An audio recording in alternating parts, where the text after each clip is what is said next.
बिस्मिल्लाहिर्रहमानिर्रहीम। अस्सलाम वालेकुम प्यारे वर्ज़, उम्मीद है बिल्कुल ठीक होंगे। आज मैं आपके साथ शेयर करूंगी आलू और चिकन के बहुत ही मज़ेदार से कटलेट्स। आप चिकन और दाल के जो शामी कबाब होते हैं ना, उनका टेस्ट भूल जाएंगे जब आप ये आलू के कटलेट्स जो है ना इस तरीके से बनाएंगे। तो टाइम ज़ाय के बगैर रेसिपी स्टार्ट करते हैं। सबसे यहाँ पहले जो है ना, यहाँ पे मैंने आलू जो थे इनको पील ऑफ कर लिया था, उसके बाद इनको बॉईल कर लिया था। अब हमने जो है ना इनको अच्छे से मैश कर लेना है, ठीक है। इनको बिल्कुल प्लेन नहीं करना है, इसमें थोड़े थोड़े से जो चंक्स होते हैं ना आलू के, वो रहने चाहिए। उसके बाद इसके अंदर हम डालेंगे प्याज। यहाँ पर प्याज जो है ना, मैंने एक अदद बड़े साइज़ का प्याज लेके इसकी कटिंग करके इसको ठंडे पानी में पहले भिगो दिया था, ताकि इसमें से कड़वाहट सारी निकल जाए। उसके बाद इसके अंदर हरी मिर्चें थोड़ी सी डालेंगे और हरा धनिया और पुदीना, ये दोनों आपने लाजमी डालने हैं। पुदीना आपने लाजमी डालना है, इससे आलू के कटलेट्स में ना खुशबू बहुत ज़बरदस्त आएगी। उसके बाद यहाँ पर कसूरी मेथी और साबुत धनिया जो है ना, एक एक टेबलस्पून लेना और इनको हाथों के साथ क्रश करके जो है ना फिर इसके अंदर हमने डालना है, ठीक है।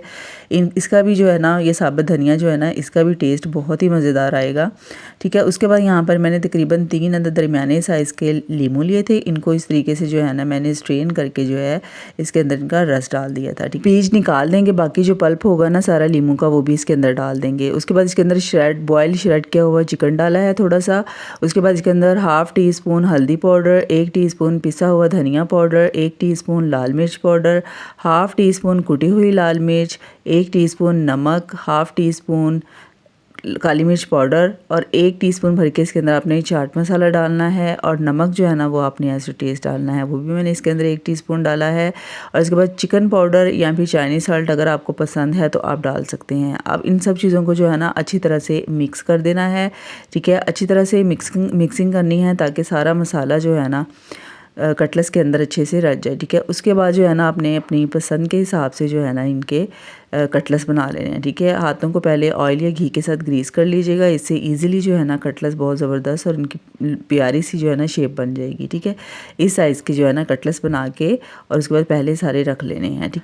अब 2 अदद अंडे लिए हैं, इसमें हल्का हल्का सा नमक और मिर्चें डालनी है। ये आप एज टू टेस्ट आप डालना चाहते हैं तो डाल लें। इसको अच्छे से बीट करने के बाद इसके अंदर जो है ना कटलेट्स को डिप करना है और उसके बाद इनको हमने मीडियम टू लो फ्लेम पे जो है ना फ्राई करना है। अच्छा, घी का यूज़ जो है ना ज़रा थोड़ा कम कीजिएगा, यहाँ पर मुझसे थोड़ा सा ज़्यादा डल गया था, तो आप कम घी में जो है ना इनको फ्राई कीजिएगा, ठीक है। डीप फ्राई नहीं करने हैं। और अक्सर लोग जो है ना वो कहते हैं कि आलू के जो कटलेट्स हैं ना इनको आप फ्रीज़ भी कर सकते हैं। आलू के कटलेट्स फ्रीज़ नहीं कर सकते, क्योंकि आलू जो है ना ये बहुत जल्दी सॉफ्ट हो जाते हैं, तो इनको आप फ्रीज़ नहीं कर सकते। हाँ, आप इनको फ्राई करके जो है ना उसके बाद 1 से 2 दिन के लिए इनको आप फ्रिज में ज़रूर रख सकते हैं, लेकिन फ्राई किए बगैर जो है ना इनको आप फ्रीज़ नहीं कर सकते। अगर ये फ्रीज़ हो भी जाएंगे ना, तो जब आप इनको फ्राई करेंगे ना तो ये बिल्कुल टूट जाएंगे और बिल्कुल ही सॉफ्ट हो जाएंगे, ठीक है।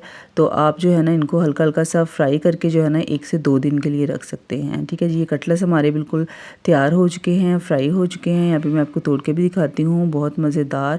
आप यकीन करें, जब आप ये चाय के साथ खाएंगे ना तो ये बहुत ही मज़ेदार लगेंगे, क्योंकि इसके अंदर जो हमने साबुत मसाले डाले हैं ना, उनका टेस्ट, उनका क्रंच जो है ना वो इनका मज़ा दुबाला कर देगा। आप भूल जाएंगे, आप चिकन दाल के जो कबाब होते हैं ना वो भूल जाएंगे। ये इतने मज़ेदार और इतने डिलीशियस बनते हैं। तो लाजमी मुझे बताइएगा और चैनल को सब्सक्राइब करना मत भूलिएगा। सबके साथ जो है ना वीडियो को शेयर कीजिएगा। अपना बहुत सारा ख्याल रखिएगा, दुआओं में याद रखिएगा। अल्लाह हाफिज़, फ़ी अमान अल्लाह।